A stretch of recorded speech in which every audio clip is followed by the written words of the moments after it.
Bonjour, c'est Ursule encore. On est le 17 juin 2023.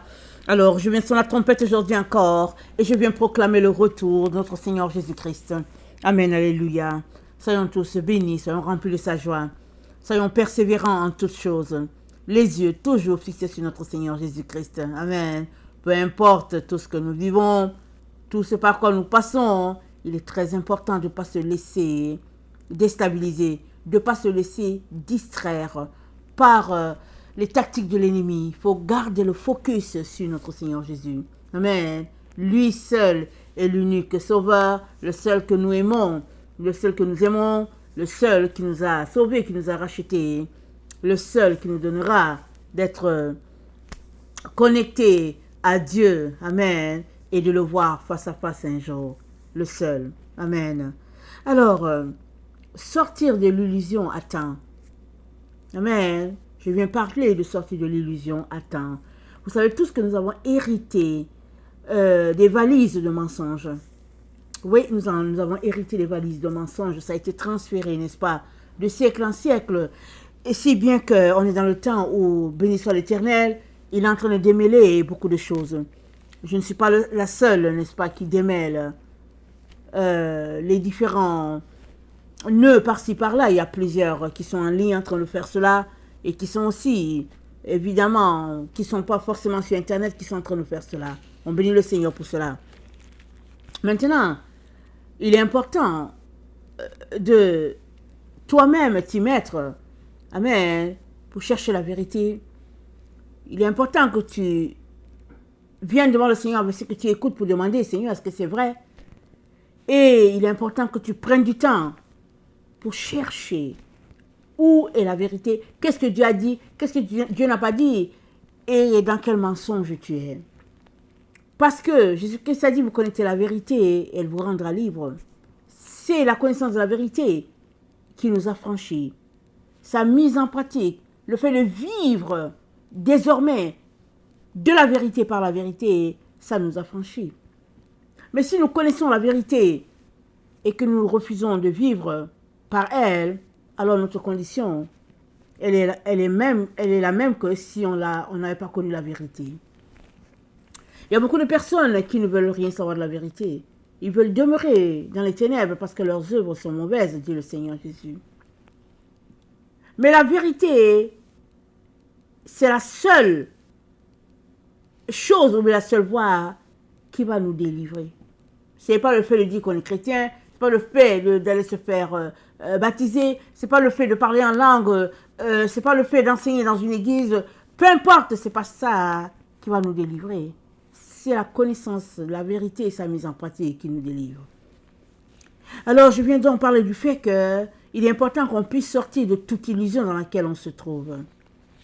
Alors, le texte de Matthieu 25 nous donne de jeter un coup d'œil sur un point important, très important. Matthieu 25, la parabole des 10 vierges.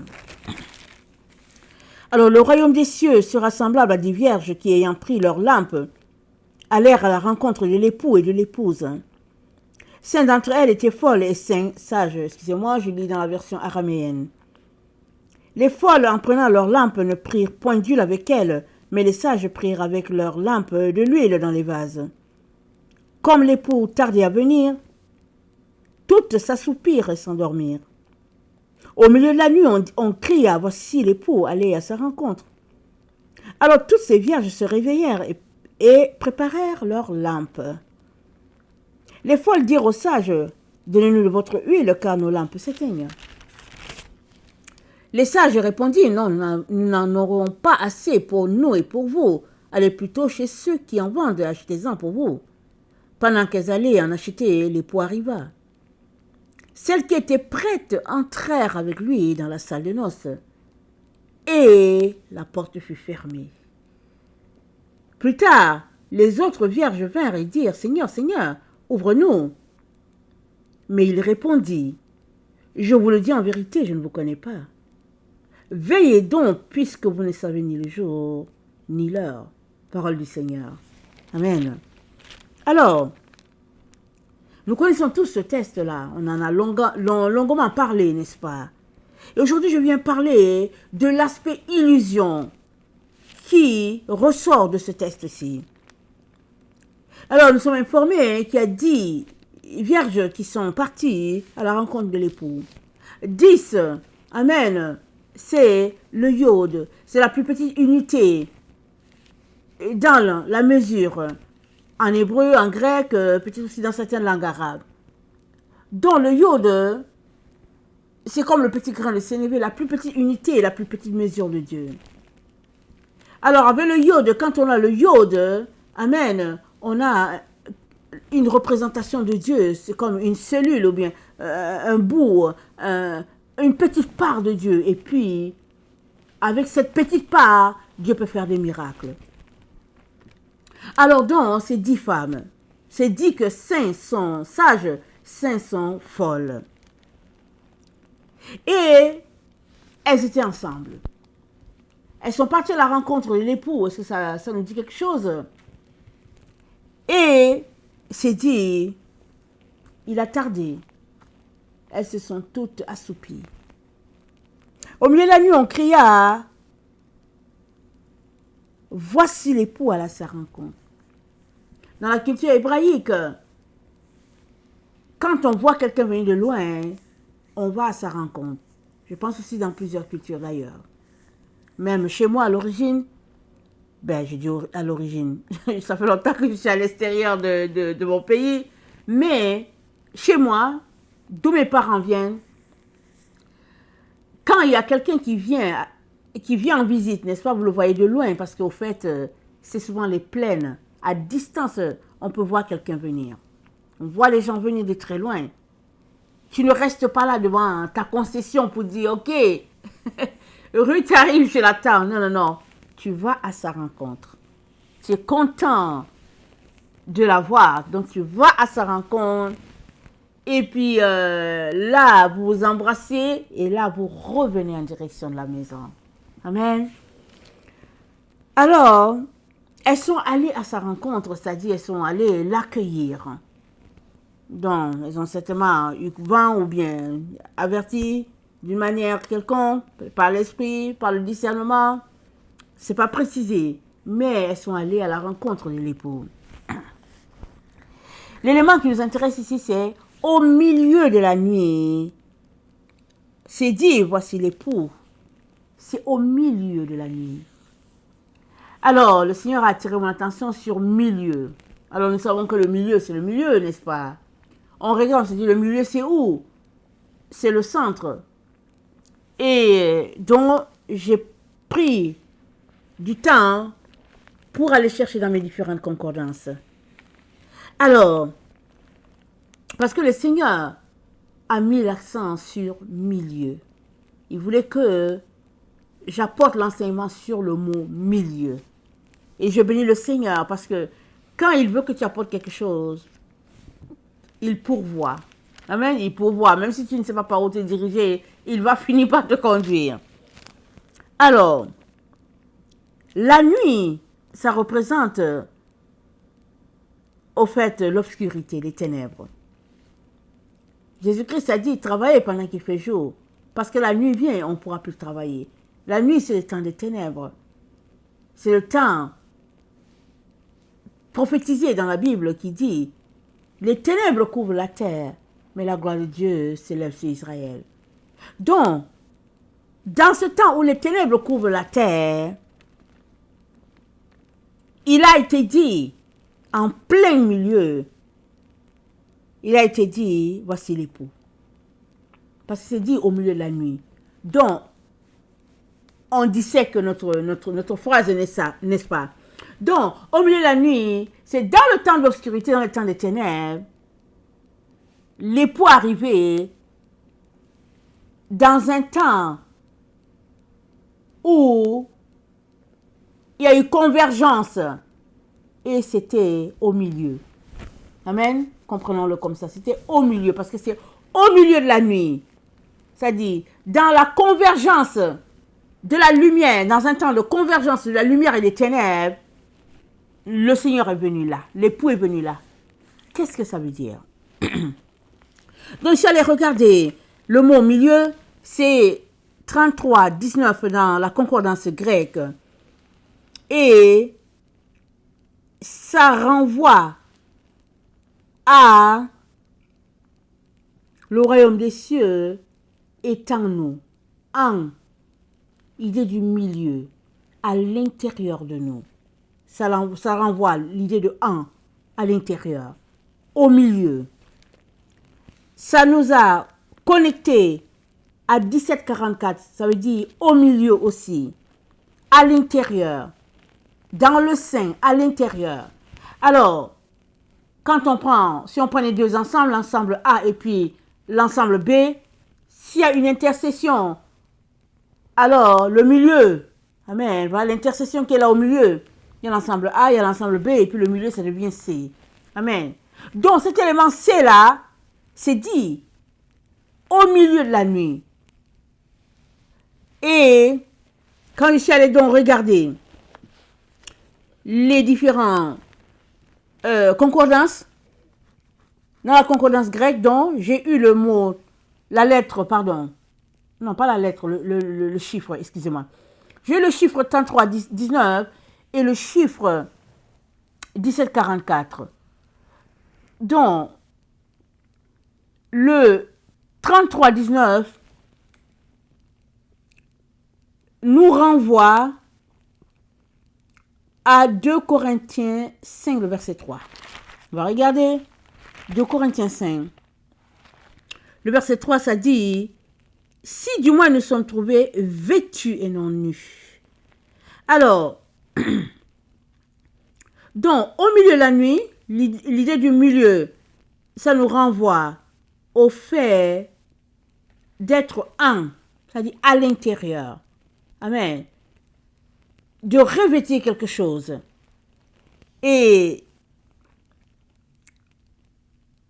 ça veut dire, tu n'es pas nu. Tu es couvert. Amen. Tu es à l'intérieur d'une coque. Tu n'es pas nu. Tu es à l'intérieur. Tu es au milieu de quelque chose. C'est cette idée-là qu'il faut comprendre.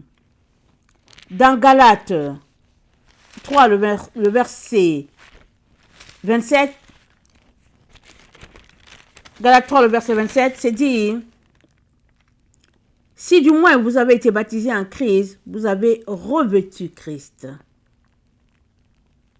Dans Éphésiens 4, le verset 21, Éphésiens 4, le verset 21 à 24, c'est dit, si du moins vous l'avez entendu, et si conformément à la vérité qui est en Jésus, si en lui que vous avez été instruit à vous dépouiller, eu égard à votre vie passée, du vieil homme qui se corrompt par les convoitises trompeuses, et à être renouvelé dans l'esprit de votre intelligence, et à revêtir l'homme nouveau, créé selon l'image de Dieu dans une justice et une sainteté qui produit la vérité. Vous avez appris à vous dépouiller de quelque chose et à revêtir. Amen. Revêtir l'homme nouveau. Donc le fait de revêtir l'homme nouveau, qui est Christ, ça fait que finalement, vous êtes à l'intérieur d'un vêtement, vous êtes protégé. Vous êtes en dedans. Amen. Alors, le fait d'être en dedans, amen, refait sortir la pensée que tu es au milieu de quelque chose. Tu es à l'intérieur de quelque chose. Amen. Et, je tourne ma page, excusez-moi. Donc la protection, c'est le fait d'être à l'intérieur, dans un cocon. Et qui te protège, c'est Jésus. C'est lui qui te protège. Tu es à l'intérieur de lui. Tu t'es vêtu de lui. Alors maintenant, retournons lire notre texte. Donc,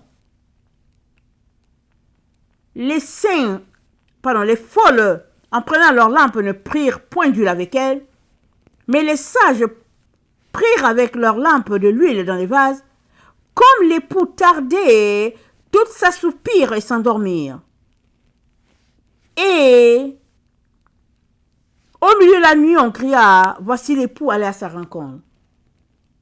Et au moment où il fallait se vêtir, il fallait se revêtir, on a crié, voici l'époux. Donc, qu'est-ce que le texte est en train de nous dire? Le texte est en train de nous dire que le milieu ici, ça symbolise un état, une situation qui caractérise quelque chose de bien précis. Verset 7. Toutes ces vierges se réveillèrent et préparèrent leurs lampes. Les folles dirent aux sages, donnez-nous de votre huile, car nos lampes s'éteignent. Les folles. Et les sages répondirent, non, il n'y en aurait pas assez pour nous et pour vous. Allez plutôt chez ceux qui en vendent et achetez-en pour vous. Pendant qu'elles allaient en acheter, l'époux arriva, celles qui étaient prêtes entrèrent avec lui dans la salle de noces et la porte fut fermée. Donc, il y a deux groupes. Il y a 5 qui ont revêtu Christ. Elles sont appelées sages et les autres n'ont pas revêtu. Pourtant, ils étaient ensemble. Parce qu'au milieu, amen, ça nous renvoie au fait qu'on est à l'intérieur de quelque chose et il y a ce quelque chose là, il y a à l'extérieur de nous et nous on est au milieu, on est en son centre. Et ça renvoie à l'idée de protection et ça renvoie les versets là qu'on a lus. Revêtir Christ. Donc, Jésus-Christ est en train de parler un message, il donnait sa parabole, mais il était en train de leur dire le temps dans lequel il va venir va correspondre au temps où ses enfants l'auront revêtu. Ceux-là qui l'auront revêtu, ils vont entrer. Ceux qui n'auront pas revêtu Christ, ils vont rester en dehors. C'est ça qu'il est en train de dire. Et 5, ça correspond à la lettre He, de valeur 5. Le 5, il est très très important dans la composition du nom de Dieu. Le 5, qui a une valeur numérique, qui dit 5 qui a une valeur numérique de 5, renvoie à fenêtre. Nous savons que Yod, c'est une valeur numérique de 10, ça renvoie à Dieu. Le Yod, ça renvoie à Dieu, ça témoigne, ça pointe Dieu. Et le He, c'est une fenêtre. Et, excusez-moi, je suis en train de lire.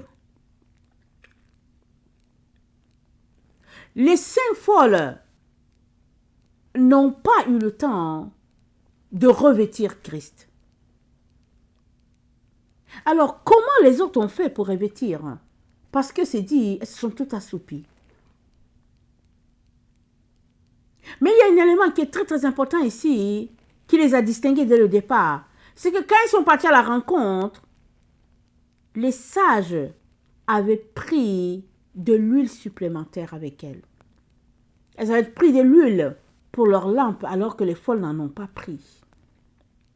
Les lampes, c'est quoi? C'est notre esprit. C'est nos pensées, si vous voulez. C'est ça, nos lampes. Parce que, en soufflant en nous, Dieu nous a donné sa lumière. On a, en venant, en naissant, on a la lumière de Dieu en nous. Et nos activités, notre engagement, notre amour pour notre Seigneur nous donne d'augmenter notre lumière ou tout simplement de ne pas l'augmenter selon nos activités. Et si nous sommes ceux-là qui augmentons notre lumière, qui travaillons à l'augmenter, nous sommes appelés sages parce que nous marchons selon les principes de Dieu. Et si nous sommes aussi de ceux-là qui ne font rien, nous serons appelés folles parce qu'au fait, tout a été donné et nous ne faisons rien, nous marchons dans la paresse. Et tout a été bâti autour de nous pour maintenir cette illusion-là. Cette illusion-là qui est le fait que nous avons Christ dans notre vie et nous pensons que nous n'avons besoin de rien faire parce que Christ est là et puis c'est fini. Si bien que plusieurs sont, entre guillemets, des paresseux spirituels. Ils font rien de leur vie. Ils font rien de leur journée. Ils font rien. Ils passent le temps au téléphone et puis à bavarder inutilement. Et comme déjà dit, si tu ne sèmes rien, l'évidence c'est que tu ne récolteras rien. Mais il y a plusieurs qui ne sèment rien et ils disent qu'ils vont récolter. Ça va venir d'où? Voilà pourquoi il est important qu'on sorte de notre illusion, de nos illusions si on peut le dire ainsi. Voilà pourquoi Jésus-Christ nous a dit dans Luc 12, le verset 35, il a dit que vos lampes soient allumées et vos reins sains. Les sages avaient des lampes bien allumées, si bien que dans l'attente, le corps étant faible, toutes se sont endormies. Il n'y a pas une seule qui n'a pas dormi. Tout le monde a dormi. Mais elles ont été appelées sages, c'est-à-dire elles étaient déjà en train de travailler pour garder leur lampe allumée. Et dans Cantique 5, le verset 2, dans Cantique, excusez-moi,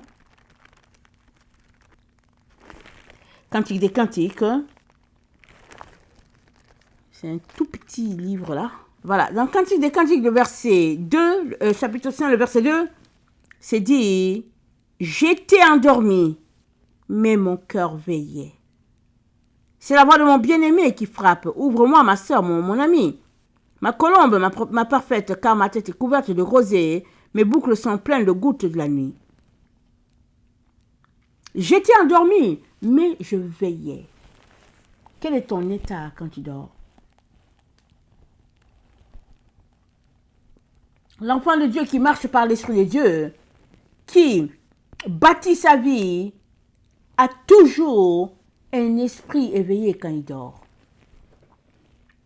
Il dort, mais son esprit est toujours éveillé dans la lumière, en train de faire les choses que Dieu l'appelle à faire. Alors, ce verset-là, de Cantique 5, le verset 2, a été mis en application pour les vierges sages, parce que leur vie montre que elles bâtissent leur vie, leur relation avec leur Dieu. Parce qu'en partant, elles ont pris avec elles de l'huile supplémentaire. Elles n'ont pas laissé de côté ce qui est essentiel. Dans ton quotidien, on voit Dieu ou bien on ne voit pas Dieu. Inutile de demeurer dans l'illusion. Ton quotidien prouve que tu as Dieu ou bien tu ne l'as pas. Ce n'est pas parce que tu vas à l'église. Ce n'est pas parce que tu as un poste d'ancien diacre. Non, c'est pas ça qui fait de toi un enfant de Dieu. Du tout. Surtout qu'aujourd'hui, dans les différentes églises de la terre, peu importe l'endroit, ceux-là qui sont en autorité sont au fait ceux-là que Dieu n'a pas appelés. Ils sont les anciens, les diacres, ils sont ceci, ils sont cela, mais Dieu ne les a pas appelés. Ils ont juste les postes. Pourquoi? Peut-être à cause de leur position sociale ou bien à cause de leur lien dans les choses mystiques. C'est ça que l'Église Jésus-Christ est devenue. Excusez que je vous dise la vérité. Il est important de connaître cette vérité-là et puis de mettre sa vie en sécurité en sortant de ces centres-là, de ces milieux-là.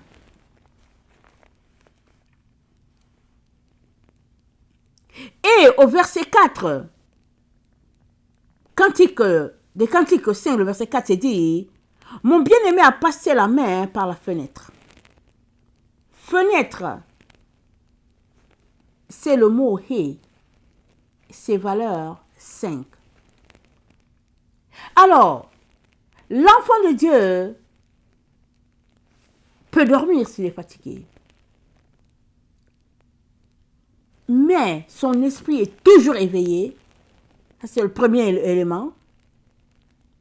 Le deuxième élément, c'est que il y a toujours quelqu'un qui veille, qui passe la main par la fenêtre, et c'est notre Seigneur Jésus-Christ.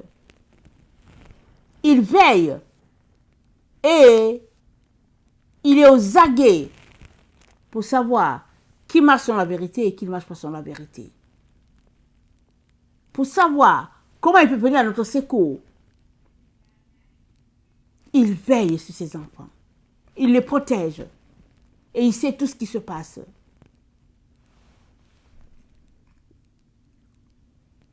Et nous sommes informés que c'est au milieu de la nuit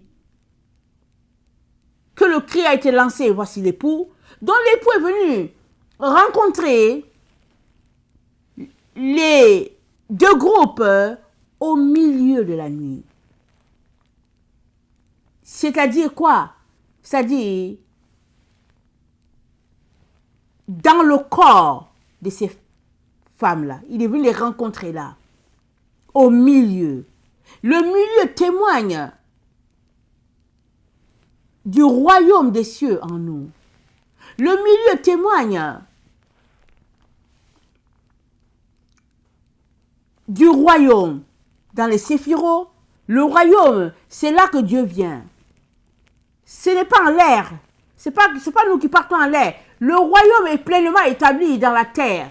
Ou bien sur la terre, voilà. Le royaume est pleinement établi sur la terre. Et la terre, c'est qui? C'est quoi? La terre, c'est toi et moi, parce que nous avons été tirés de la terre.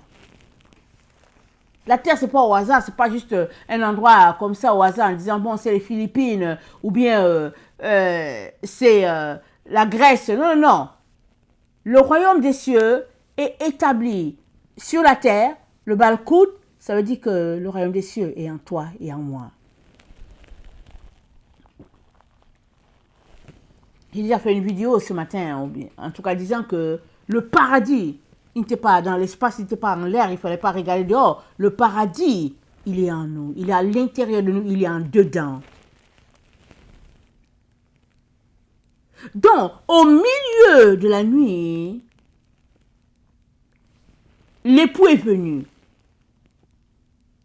Et la rencontre s'est passée là. Au milieu. La rencontre s'est passée entre l'époux, amen, et les vierges, les différentes vierges, les vierges sages. La rencontre s'est passée là. C'est-à-dire, notre corps, c'est le temple du Saint-Esprit. C'est là que Dieu nous rencontre. Il ne nous rencontre pas au hasard. Il nous rencontre dans notre corps. Voilà pourquoi il nous exhorte tout le temps à sanctifier notre corps pour qu'il puisse nous rencontrer. Parce qu'il a dit quoi? Il a dit, vous serez mon sanctuaire. C'est quoi le sanctuaire? C'est un autel de Dieu. C'est le lieu secret où Dieu nous rencontre. Alors, au milieu de la nuit, l'époux est venu pour rencontrer les différentes femmes. Mais hélas, il y a juste 5 qui se sont apprêtés. La raison, c'est que les 5 autres ont marché dans l'illusion. Dans l'illusion du fait que les autres allaient les aider. Elles étaient ensemble, les 10. Elles ont parlé ensemble. Peut-être étaient-elles des amies. Elles ont dit, allons à la rencontre de l'époux. Elles sont parties ensemble. Mais la réalité est que elles ne faisaient pas les mêmes activités. Il y a un groupe qui travaillait à rencontrer l'époux. Il y a un autre qui ne faisait rien. Et quand ça a sonné que c'était le temps de l'époux, elles sont allées en direction des autres pour dire, donnez-nous un peu. Pourquoi? Parce qu'elles ont toujours fait cela. Elles ne sont pas souvent allées à la source, non.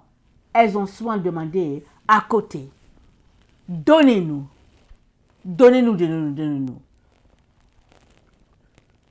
Et le bois est venu où maintenant il fallait tenir jusqu'à ce que l'époux vienne. Parce que exactement, elles ne savaient pas quand. Elles ne pouvaient donc pas s'amuser à se vider de leur huile pour les autres. Parce que supposez qu'il ne vient pas, à ce moment-là, vont-elles périr à 10? La sagesse veut que elles se soient comportées comme elles ont fait là. Elles ont refusé de donner leur huile, elles ont dit, allez-y en direction de ceux qui en vendent. Et c'est comme ça que ça doit se faire à tous les jours. Il y a beaucoup d'enfants de Dieu qui veulent juste tirer leur information à côté. Ils ne veulent pas aller à la source. Mais il est important que tu puisses aller à la source pour pouvoir tenir. Parce que alors que tu vas à la source, tu découvres beaucoup de choses.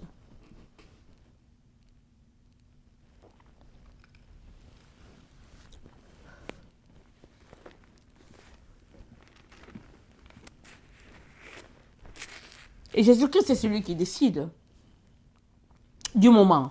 Voilà pourquoi c'est dit que mon bien-aimé a passé la main par la fenêtre. A passé la main par la fenêtre. Et mes entrailles se sont émues pour lui. Et la fenêtre, nous avons dit, c'est le He. Le nom de Dieu. Le Yod He. Le Vav He. Alors, le He, donc le Saint, il représente la fenêtre. Et c'est quoi la fenêtre? La fenêtre, c'est cette ouverture-là qui fait que Dieu te voit. Il te surveille. Il a l'œil sur toi. Tu ne peux rien lui cacher. Tout est là à découvert. Et c'est lui qui décidera de quand venir pour le banquet. Et nous sommes informés que quand les saints ont été formés, ou bien quand les saints se sont vêtus, parce que au milieu, ça veut dire se vêtir, ça veut dire se protéger, c'est-à-dire être en dedans. Donc, quand les 5 sages étaient bien revêtus et qu'elles étaient en dedans, le roi est venu à ce moment-là.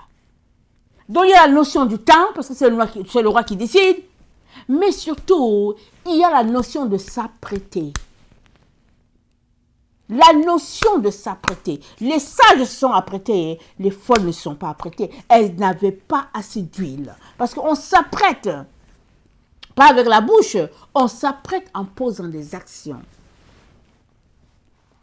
Ce sont nos actions qui montrent qu'on est prêt ou pas. Et il y a 5 qui n'étaient pas prêtes. Elles se sont réveillées là. Pour comprendre que ça nécessite, vaille que vaille, qu'elles aillent chez ceux-là qui en vendent. À ce moment, c'est à ce moment qu'elles sont levées pour partir. Alors que les sages, elles allaient déjà à l'endroit depuis longtemps et puis peut-être depuis toujours.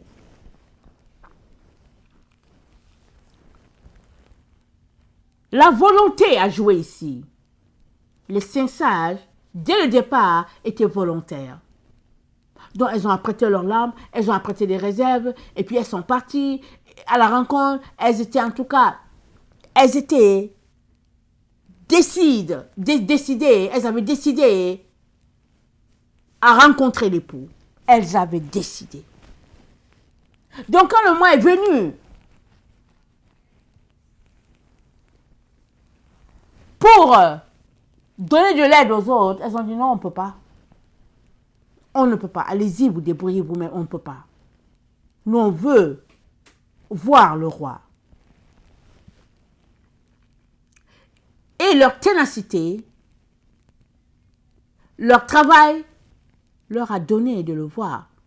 Parce qu'il les a fait entrer. Comble de malheur, la porte fut fermée à ce moment précis. Parce que les folles, elles ont pris tout leur temps pour ne pas faire leur devoir. Pourquoi? On ne sait pas. Les raisons, on ne les a pas. Mais elles n'avaient pas fait leur devoir. Si bien que quand le roi a décidé que, tiens, il y a 5 qui sont prêtes, alors c'est le moment, hein, elles ont été coupées. Les choses vont se passer exactement comme ça aussi. Tu ne sais pas quand est-ce qu'il va venir chez toi. Ça, c'est une donnée que tu ne peux contrôler. Par contre, tu peux t'apprêter. De telle sorte que s'il vient, peu importe le moment où il viendra, tu sois tout simplement prête. Donc la volonté est un élément important dans le fait de s'apprêter ou pas.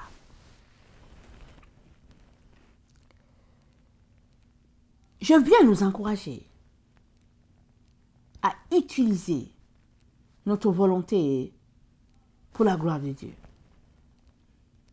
Allons-y dans le sens de ce que Dieu veut, de ce qu'il attend. Venons demander pardon. Disons-lui de nous aider. Il va nous aider.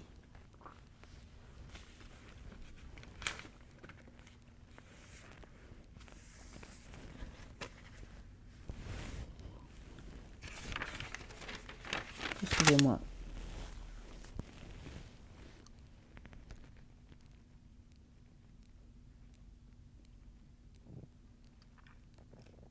C'est Dieu qui décide du moment précis de sa venue chez toi. C'est lui qui décide. Tu ne peux pas contrôler cette donnée-là. Mais celle que tu peux contrôler, t'apprêter, demande ta volonté. Et il est important que tu mettes toute ta volonté à l'œuvre de ton Seigneur. Il est important que tu donnes tout à ton Seigneur, même ta volonté. Si tu lui as tout donné,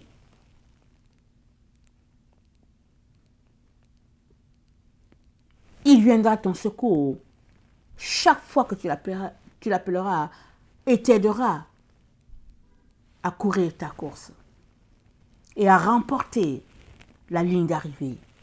Il t'aidera.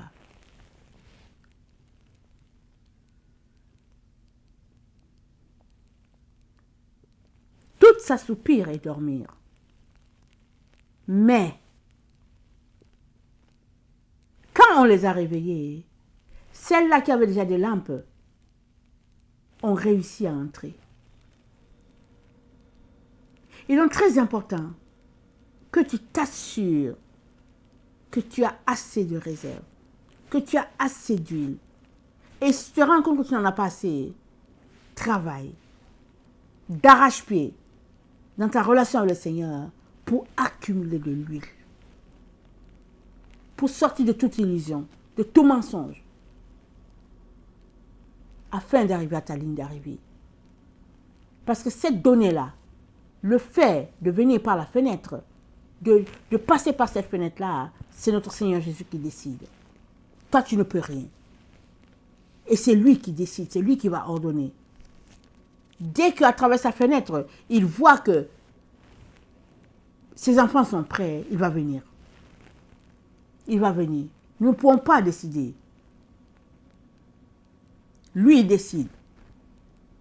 Et ce serait dommage que tu ne te sois pas apprêté.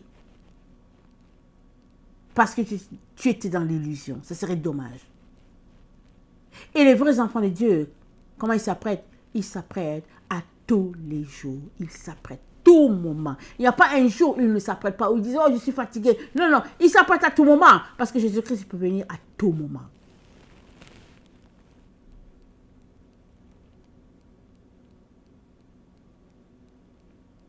Que le Seigneur bénisse sa parole. Et que tous nous puissions sortir de nos différentes illusions, les différents mensonges dans lesquels on se trouve pris. Et que nous puissions marcher sur la lumière, sur la vérité. Que le Seigneur bénisse sa parole. Maranatha, Jésus revient. Amen et alléluia.